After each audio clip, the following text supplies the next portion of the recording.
오늘 본문은 유라굴라 광풍을 만나 14일 동안 죽을 고생을 하였던 이 배에 탄 276명의 사람들이 단 한 사람도 죽지 않고 멜리데라는 섬에 상륙하는 기적과 같은 그 일의 내용을 보여주고 있습니다.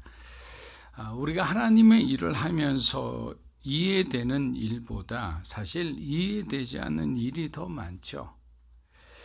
그러나 이것은 하나님의 탓이 아니라 여전히 죄의 영향을 받고 있는 우리들의 어떤 영적 무지함이라 할까요? 그런 관점에서 늘 하나님께 드는 질문이 하나 있습니다.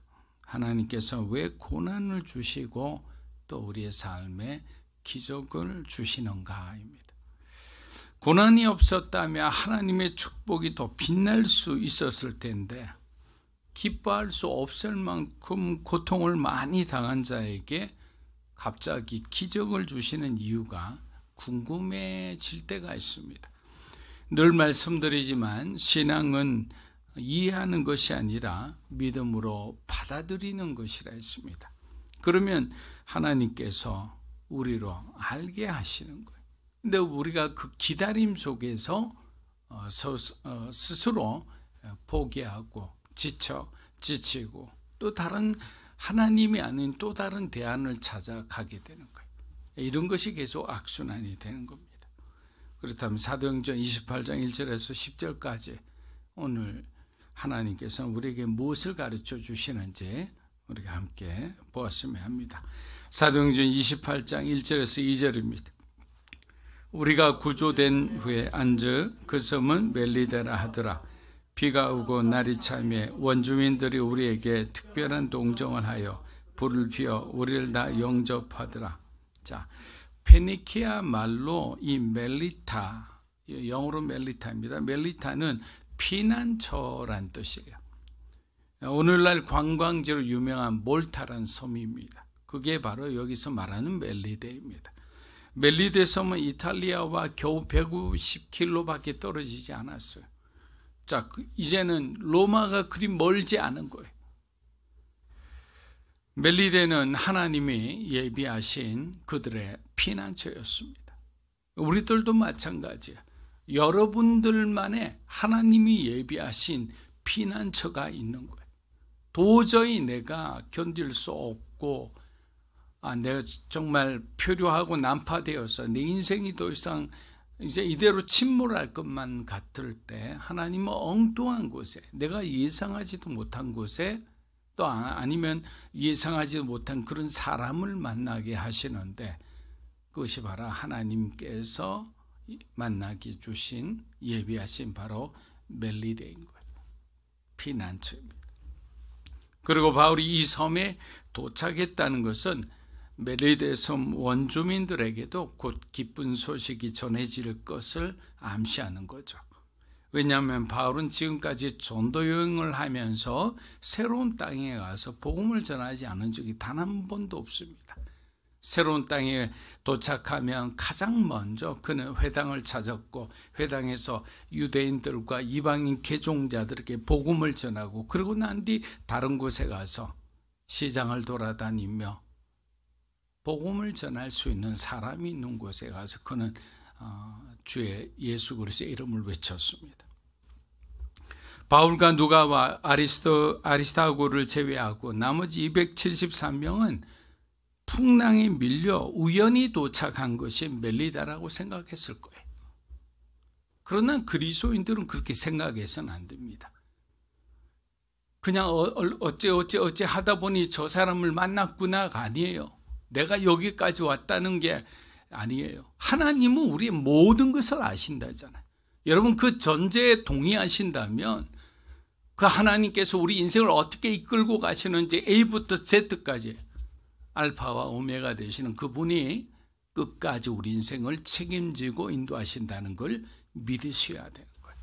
그런데 그 전제가 안 되면 그 나머지 순간순간의 그 수많은 과정이 꼬이고 힘들어지는 거예요.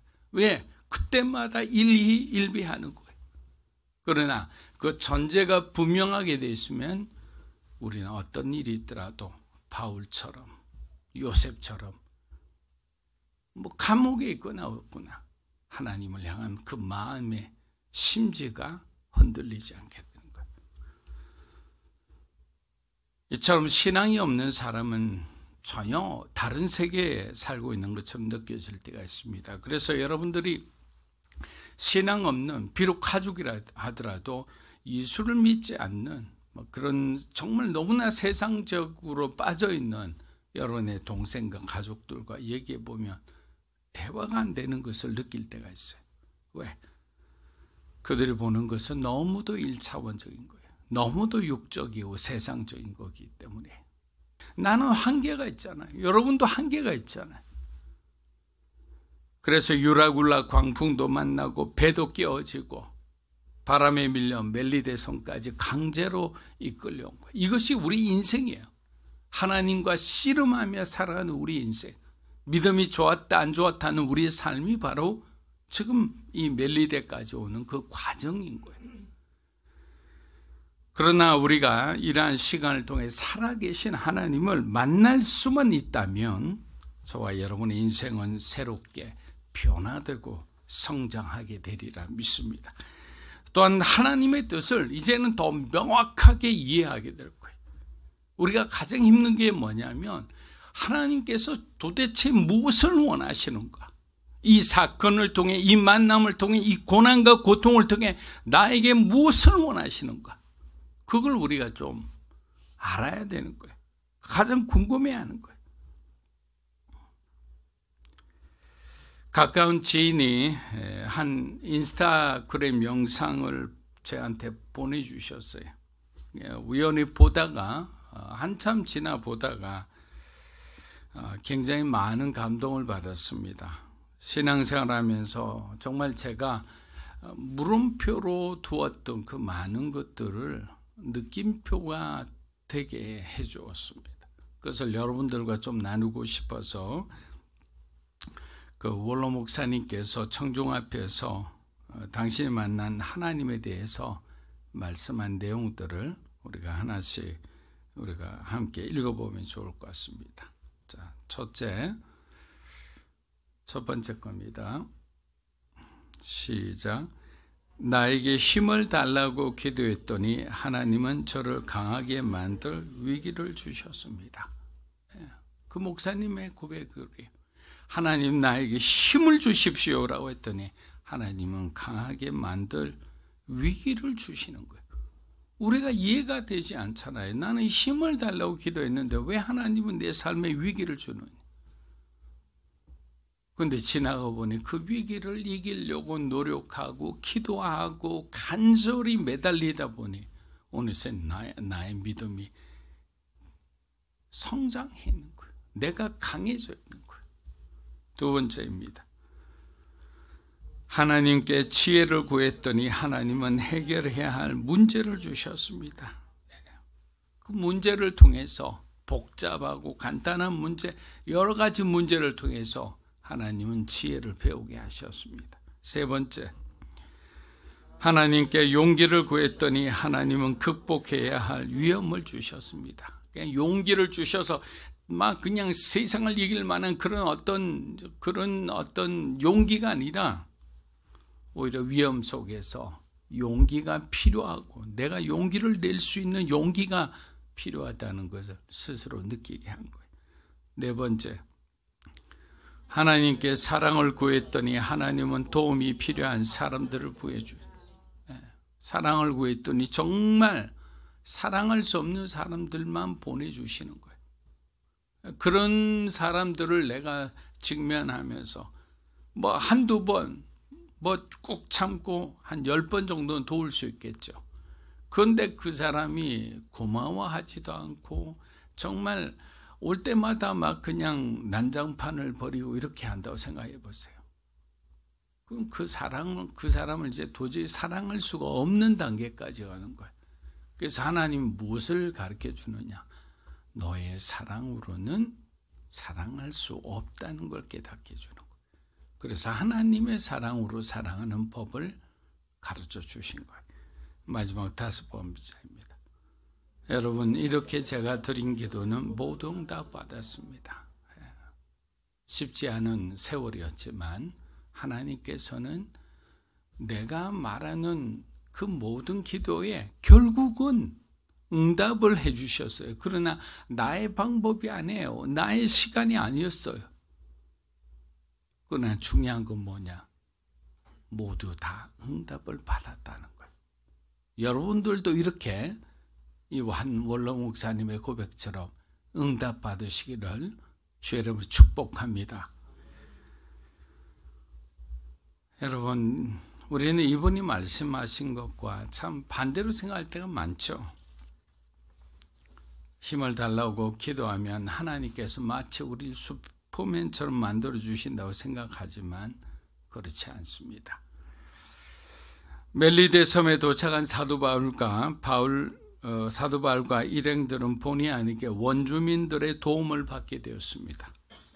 성경은 뭐라고 합니까? 특별한 동정을 받았다라고 기록합니다. 이것은 아주 예외적인 상황이다 이런 거예요. 그래서 이 특별한 단어라는 것은 우연히 일어나다라는 뜻이에요. 근데 우연히 일어나다라는 뜻에서 뭐라고 앞에 뭐가 붙어 있냐면 부정사가 붙어 있어요. 우연히 일어날 수 있는 일이 아니라는 거예요. 그 뭔가 하나님의 개입하심을 보여주는 거죠. 여러분, 당시 제조된 배가 엄청난 표류와 난파의 상황 가운데서도 구원받는 것은 사실 쉽지 않은 일이죠. 그러나 하나님께서 뭐라고 말씀하셨습니까? 바울에게. 이 배에 탄 사람들은 다 구원해 주겠다. 그러나 배는 깨어질 거다라고 말씀하셨어요. 말씀대로 그 주변에 어떠한 상황이 와도 우리의 생명, 그 사람들의 생명은 여전히 보존될 수 있었다는 거예요. 이것이 하나님의 말씀의 능력인 거예요. 생명을 구원하는 말씀의 능력. 우리는 그것을 믿느냐 안 믿느냐 우리에게 주어진 거예요. 그래서 그리스 로마 세계의 사람들은 바다에서 풍령으로 목숨을 잃는다는 것은 그 사람이 죄가 있기 때문에 죽는 거라고 생각을 했어요. 그래서 276명 전원이 무사하게 그냥 멜리데 섬으로 몰려들자 그 섬 주민들이 깜짝 놀랐던 거예요. 단 한 사람도 죽지 않았다는 소리를 듣고. 원주민들은 원래 따뜻한 사람이었던 것 같아요. 바닷가에 불을 피워 276명이 추위를 막게 도와줍니다. 그리고 필요한 양식도 막 갖다 줍니다. 참으로 고마운 사람들이죠. 그런데 불을 피우는 가운데 아주 큰 사건이 일어나고 말입니다. 사도행전 28장 3절에서 5절입니다. 바울이 나무를 한 묶음을 거두어 불에 넣으니 뜨거움으로 말미암아 독사가 나와 그 손을 물고 있는지라. 원주민들이 이 짐승이 그 손에 매달려 있음을 보고 서로 말하되 진실로 이 사람은 살인한 자로다. 바다에서는 구조를 받았으나 공의가 바울이 그 짐승을 불에 떨어뜨리며 조금도 상함이 없더라. 자, 바울이 나무 한 묶음을 거두어 이제 불에 집어넣습니다. 가만히 있지 않았어요. 뭔가 도움이 되고자 했어요. 그런데 갑자기 나무 틈에서 독사가 나와서 바울의 손을 콱 물은 거예요. 여기서 함께 우리가 생각해 보고 싶은 사람들의 어떤 생각과 평가를 한번 우리가 나누어 보면 좋을 것 같습니다. 자, 원주민들은 독사에 물린 바울을 뭐라고 몰아세웁니까? 예, 살인자죠. 살인자라고 하는 거예요. 바울이 비록 바다에서는 살 수 있었지만 결국 정의와 복수의 여신이, 자기들이 섬기는 디케라는 여신이 있어요. 그 여신이 그를 죽일 것이다 라고 말합니다. 정말 아무런 근거도 없이 무작정 바울을 살인자로 몰아세우는 거죠. 여러분, 우리는 근거도 없이 다른 사람의 고통에 함부로 입을 대는 경우가 있어요. 판단하는 경우가 있어요. 멜리데 사람들은 자기들이 믿는 방식으로 바울을 죄인으로 몰아갔습니다. 몽고메리 보이스 목사님은 인생이 당하는 고난에 대해서 몇 가지 분류로 나누셨는데 여러분들이 한번 들어보시고 나는 어디에 속하는가? 나는 그때가 여기에 속했구나. 이렇게 한번 생각해 보시면 좋을 것 같습니다. 첫 번째는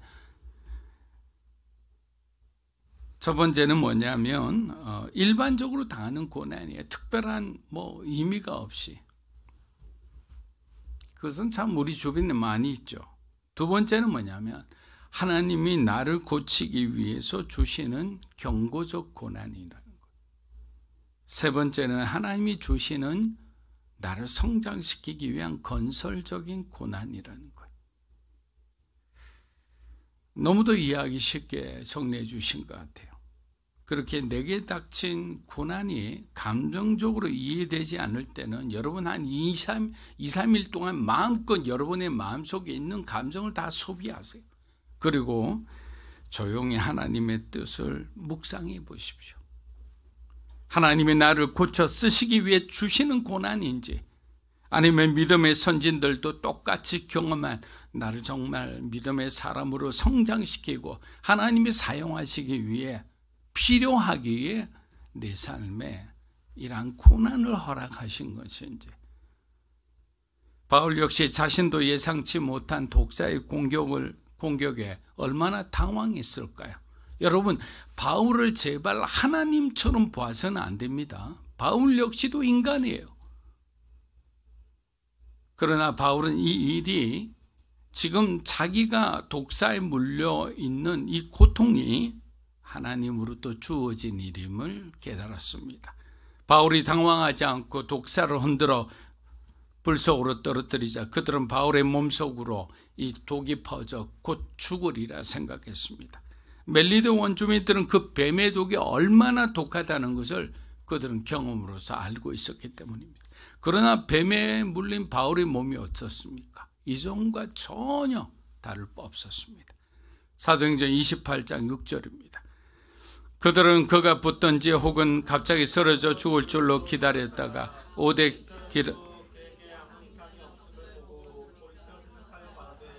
그를 신이라 하더라. 바울의 건재함을 본 멜리데인들은 얼마나 놀랐는지 바울을 신이라 말합니다. 여러분, 첫 번째 대중들의 평가는 뭐였습니까? 바울은 죄인이다죠. 살인자다. 그런데 바울의 건재함을 본 바울에 대한 평가가 순식간에 바뀝니다. 바울은 뭐라고 이야기하죠? 바울은 신이다. 여러분, 이처럼 대중은 또 인간은 너무나 변덕스러운 존재죠. 인정하지 않을래 인정할 수밖에 없어요. 여러분도 기억하실 겁니다. 사도행전 14장을 보면 과거 바울이 루스라에서 복음을 전할 때 바나바하고 굉장한 기적을 베풀었죠. 그러니까 어떻게 합니까? 사람들이 바나바가 좀 더 막 풍채있고 그러니까 저 사람이 제우스고 여기는 제우스 옆에 있는 에르메스다. 이렇게 해서 막 신으로 추앙하고 떠받들다 갑자기 어떻습니까? 유대인들이 와서 그들을 선동하기 시작하자 갑자기 바울에게 돌을 던지기 시작해서 바울이 거의 죽게 되었던 바로 그 기억이 바로 루스라입니다. 사람들의 마음이 이렇게 조속간에 한 번에 확 바뀌는 거예요. 이처럼 사람은 구원의 대상이지 본질적으로 신뢰의 대상은 아닙니다.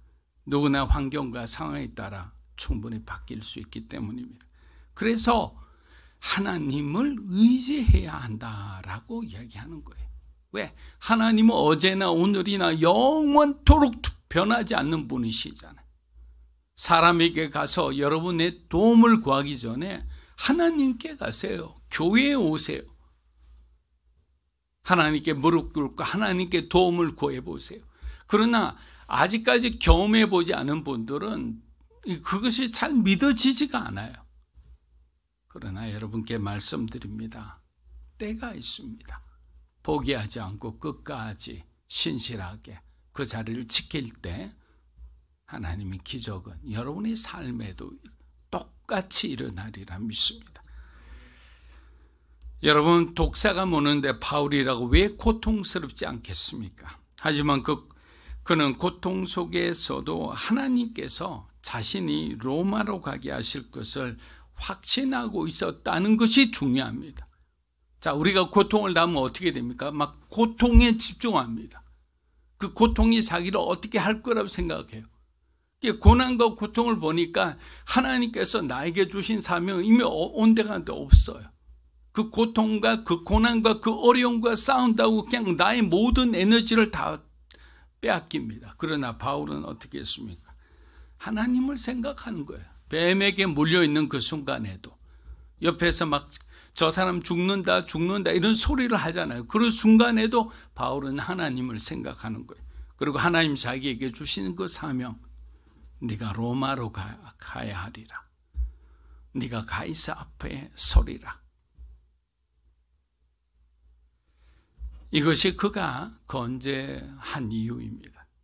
이처럼 복음을 전하는 삶은 고통을 받아들이는 것, 고통을 어떻게 해석하느냐가 중요한 거예요. 작은 고통이든 큰 고통이든 하나님을 의지하며 함께 가야 합니다. 그렇게 여러분의 삶에 찾아오는 고통을 너무 부정적으로만 해석하지 마십시오. 사도행전 28장 7절에서 10절입니다.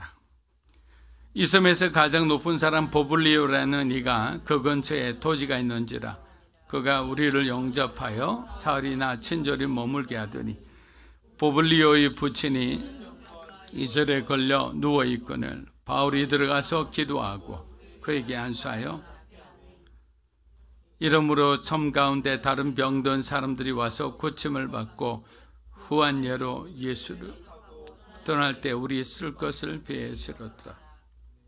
자, 7절부터 반전이 일어납니다. 바울은 멜리데 섬에서 가장 높은 사람인 보블리오의 초청을 받아 사흘 동안 그의 집에서 머물게 됩니다. 여러분, 바울이 보블리의 초청을 받았다 해도 혼자 어떻게 사흘 동안 그곳에 머물 수 있겠습니까? 물론 누가와 아리스타고가 함께 왔겠죠. 그러나 또 그를 지키는 죄수들, 백부장과 로마 군사 몇 사람들이 오지 않았겠습니까?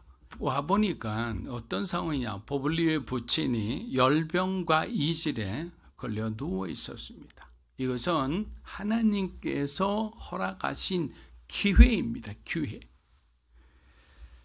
왜냐하면 바울은 병을 고칠 수 있는 능력을 가졌기 때문입니다.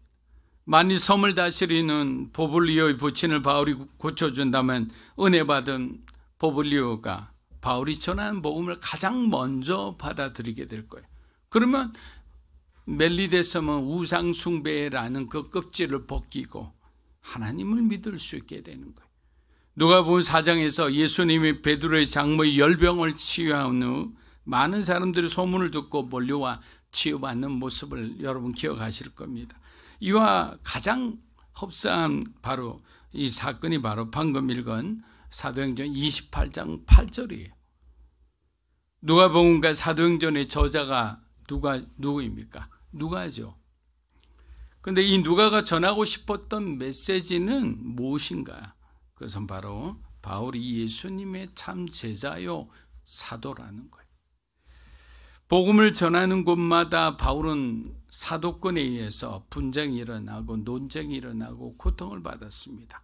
누구보다 정당한 사도인데 많은 사람들이 그의 사도권에 대해서 위협을 하고 그 다음에 음모를 하고 모략을 했어요. 그래서 지금 누가는 뭐라고 얘기했느냐, 예수님께서 열병을 고치셨는데 바울도 똑같은 열병을 고칠 수 있는 능력을 가진 예수 그리스도의 제자이자 사도이다라는 거예요. 그가 하는 그 모든 것에 대한 정당성을 바울의 제자였던 누가가 이렇게 기록하고 있는 것입니다. 여러분, 바울이 보블리오 아버지를 고쳤다니까 막 섬 사람들이 막 때로 몰려옵니다. 병든 사람들. 그때마다 이렇게 다 안수하면서 고쳐줬어요. 근데 기적이 일어나기 시작하니까 이 사람 저 사람에게 전염에 대해서 모든 사람들이 다 나았어요. 그러니까 어떻게 되겠어요? 섬은 잔치가 나죠. 섬은 기쁨으로 충만하죠. 섬은 이제는 할렐루야, 뭔지도 모르지만 할렐루야야, 할렐루야, 하나님을 찬양합니다. 그리고 우리가 어떻게 하면 하나님을 믿을 수 있겠습니까? 여러분, 복음이 이렇게 하나님의 능력과 기적이 일어날 때 각 개인의 삶이 변하면서 일어나는 거예요. 바울은 그들의 육신만 고친 것이 아니라 그들의 영혼도 구원했습니다. 사랑하는 여러분, 영광과 존귀가 부활의 예수라면 죽음과 고난은 십자가의 예수입니다. 지금 예수님 때문에 우리가 받아야 하는 고난이나 어려움이 있다면 여러분, 그 어려움만 바라보지 마시고 다가올 미래에 우리가 만나게 될 그 지극히 높은 영광과 존귀와 그 축복의 시간, 하나님 나라를 바라보시기를 축복합니다. 우리는 예수를 통해서 이미 그 사실을 알고 있어요. 우리는 예수님을 믿고 얼마나 많은 복을 받았습니까? 복을 받지 않았다고 생각하는 분들, 저를 찾아오십시오. 현세의 복도 물론 중요하지만 영생의 복이 얼마나 중요한지를 제가 가르쳐 드릴게요.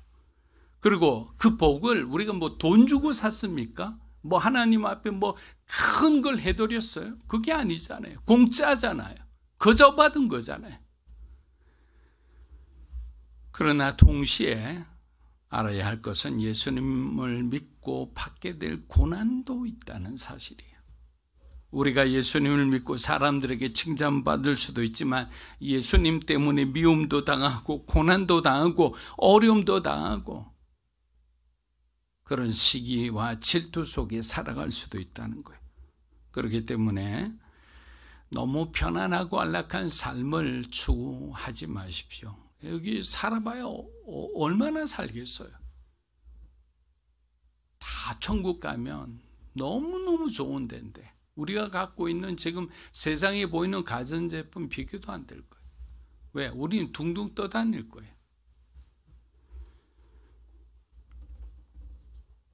그리고 또 부탁드리고 싶은 것은 여러분이 몸담고 있는 직장과 사업과 하는 모든 일이 그리스도와 연결되어 있는가를 점검해 보세요.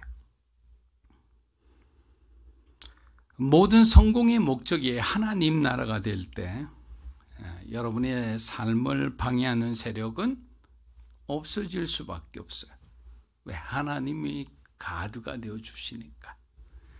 그런데 자꾸만 하려다 보니까 뭐가 되느냐?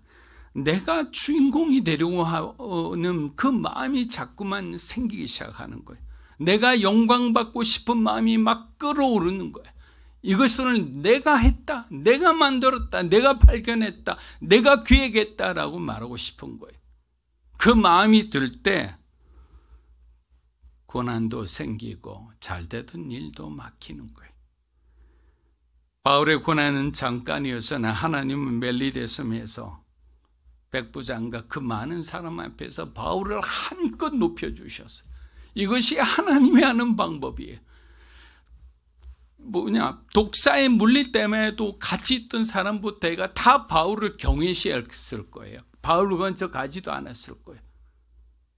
근데 하나님이 한 방에 뒤집어 주시는 거예요. 제가 예전에 말씀드렸죠.